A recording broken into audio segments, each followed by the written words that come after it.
سلام دوستای عزیز، امیدوارم که تمام شما جور و صحتمند باشین انشالله و عیدی گذشته را برای تمام شما از صمیم قلب تبریک میگم. خدا کنه که در کنار فامیل خو یک عیدی خوب و خوش تیر کرده باشین. دوستای عزیز، میگنین که امروز بامیا آمده کدم بعد از مدت ها و خواستم که یک ویدیو گرفته همراه از شما دوستا هم شریک کنم که ما بامیا چی رقم پختمونم. قسمی که میگنین بامیا را خوب پاک صاف شستم، دیگه قد از یک جای بانجانی رومی گرفتم، سیر و زنجفیل گرفتم، دیگه مرچی دلمه گرفتم که اون میخوایم در آخر اضافه کنم. دیگه این دفعه خواستم که بامیا را همراه کچالو یک جای پخته کنم. دیگه نیم پیله روغن گرفتم، روغن که گرم آمده. بعد از او 4 دانه کچالو گرفتم که را ریزه ریزه کردم. کچالو را بنی روغن اضافه نم، یک 4 دقیقه وری سرخ مونیم، زیادم کچالو را سرخ ننم. همونطور گفتش که بنی روغن کم تاو بلجینم. بعد از او امی رقم بامیا را سرخ کنم. این که کچالو سرخ شده ای از روغن میکشم. دیگه امی رقم بامیا را بنی روغن یک 3-4 دقیقه وری سرخ نم تا که قرمه مو خوشمزه باید.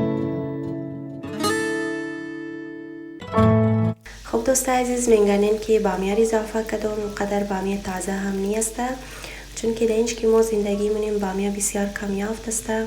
از یک شهر دیگه ما که اگر خبر شدیم خو میگیریم، اگر نه همیشه یافت نمیشه. دیگه قیمتش هم از دیگه سبزیجات کده 1-3-4 برابر زیاد است. دوستای عزیز، شما میتونین که در بخش کامنت بریز ما نوشته کنین که شما در کدام کشور زندگی منین، در اونجا نرخ بامیا چقدر است، مناسب است یا نه مثل از اینجوری زیاده، دیگه همیشه دستیاب است یا نه مثل از اینجوری کم یافته.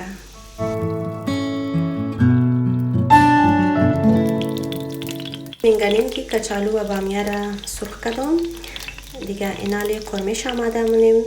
از خاطر که بامیا زیاد روغن طرف خو جذب مونه، روغن مو خلاص شده بود، از او خاطر یک کم روغن دیگه اضافه کردم بنی دیگه سیر و زنجفیل که ریزه ریزه کردم میرم میندازم و میلم که کم زرد شده.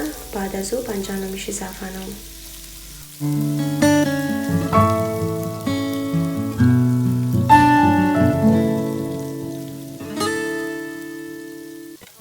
میگنین که سیر و زنجفیل زرد شده، اینالی بانجان رو میشه اضافه نم که از رنده کشیده بودم. بانجان رو میشه کم زیادتر اضافه نم، چون که قرمه بامیا اگر بانجان رو میشه زیاد باشه به زیادتر خوشمزه و دلواس مایه. دیگه قد از یک جای رو اضافه نم، یک قاشق چای خوری و قدر ذرت هم نمک اضافه نم. روبش یک کم ذره کمتر معلوم شد، از خاطر نیم قاشق چای خوری باز رو اضافه کردم و اینا را خوب مخلوط مونم. دیگه میلم که بانجان رومی خوب سرخ شونه. بعد از او در آخر مسالهش اضافه مونم.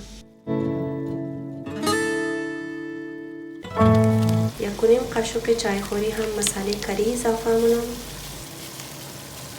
و قد از یک جای اگر یک کم زیره هم بندازیم باز قرمه ما زیادتر خوب شمایه، از مدخانه نبود، از او خاطر این دفعه اضافه نکردم.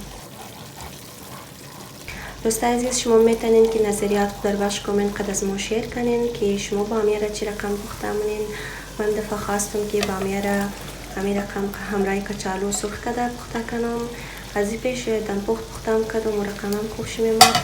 دیگه شما دیدین که بانجان رومی خوب سرخ شد، خوب در روغن آمده.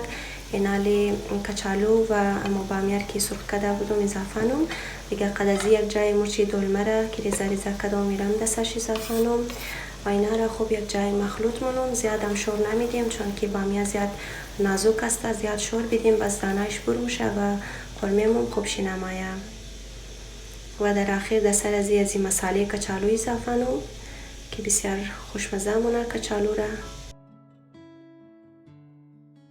دیگه از این مساله دا سبزی اضافه نم که ما بنی زیادتر دیگه خوازی میندازم، بسیار دیگه خوشمزه مونه. اگر علاقه منش بودین شما یک دفعه امتحان کنین دوستا.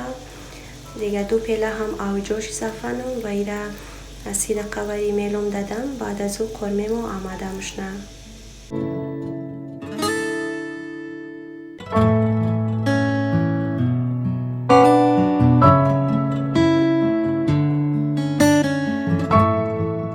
و اینجی نمکش چک کردم، یک کم ذره کمتر معلوم شد، از خاطر یک کم نمک دیگه باز اضافه نم. دیگه سری دیگه بسته کردم میلم.